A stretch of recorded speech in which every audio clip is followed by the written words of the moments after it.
This is one of those passages where the divine wisdom of our Lord really comes through. So I want to actually just unpack a story in the gospel that I am sure you are very familiar with, to hopefully show you how deep it goes, with the intention of encouraging you in your faith. So let's set this up. Here are the Sadducees, and they are the group of Jews.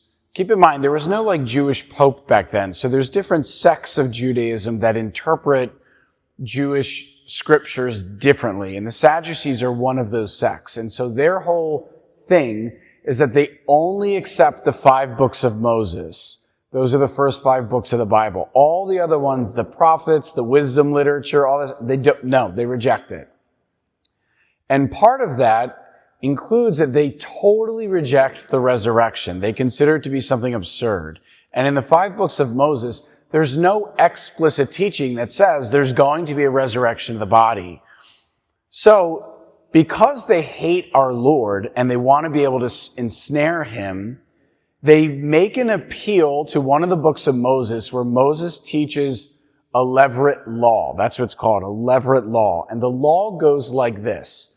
If a man marries a woman and they don't have any children and the man dies, the brother, due to levirate law, has an obligation to his sister-in-law that he marries her so as to give her children.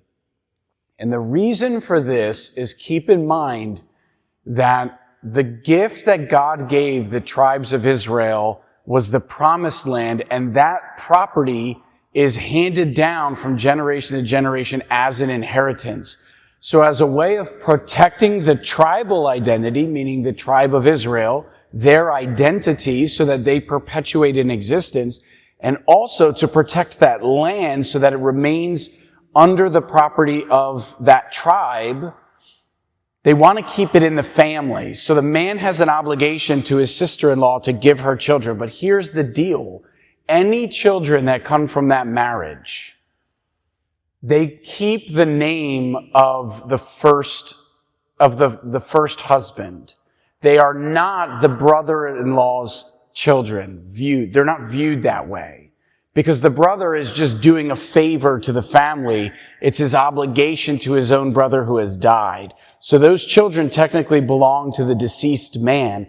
And all the inheritance of the deceased man, the brother has no part in it. He's literally just doing a favor to his brother.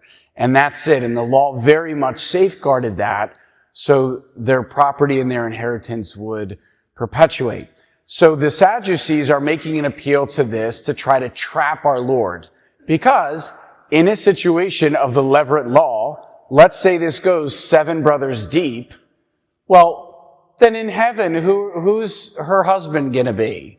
And in their mind, they think this is absolutely absurd. They're giving our Lord what they think is an unsolvable dilemma. Why our Lord is so masterful, this is the part that I want to highlight, his real wisdom here, is because he does an original interpretation. First of all, for all of you who think Jesus is this super nice guy, in love, he lays a smackdown on them in front of an entire crowd of people. He says to these people who are biblical scholars and leaders of the Jewish community, are you misled because you do not know the scriptures or the power of God? Imagine a gathering of bishops and somebody saying to all these bishops, do you not know the scriptures? How humiliating that would be. And then what our Lord does is he provides his own exegesis or interpretation of it. He says to them, go back to the burning bush when God himself says, my name is Yahweh, I am. I am the God of Abraham, Isaac, and Jacob. He is not the God of the dead, but of the living.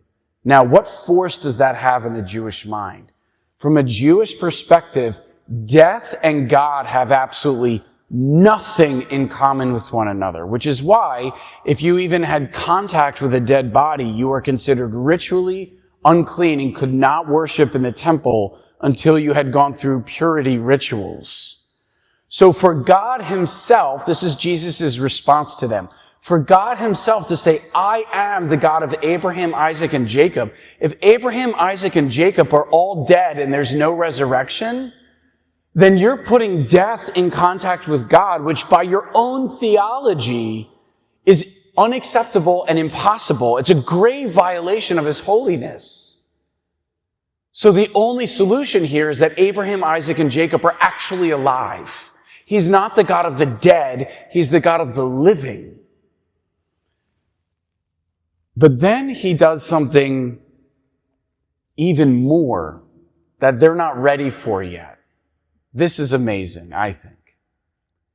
He actually himself participates in the levirate law. Think about it. A man marries a woman, but then he dies with no descendants.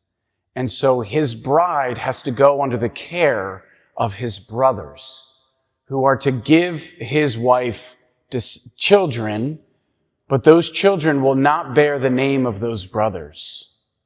Is this not the priesthood? Jesus is the bridegroom. The church is the bride. But he dies with no real descendants. He actually doesn't even baptize a single person in the gospel. But he has these brothers called the apostles, who then proceed forward in his power, representing him by virtue of their ordination, to produce hundredfold, thousandfold for the sake of the kingdom. But none of those children bear the name of the apostles.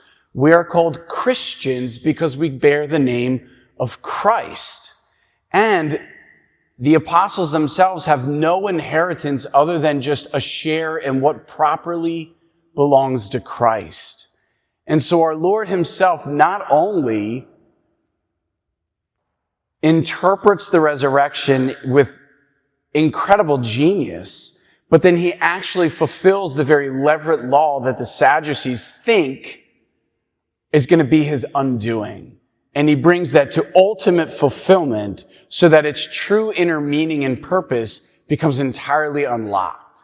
And we are participating in that levirate law even now for the sake of the kingdom. That's amazing. That's amazing.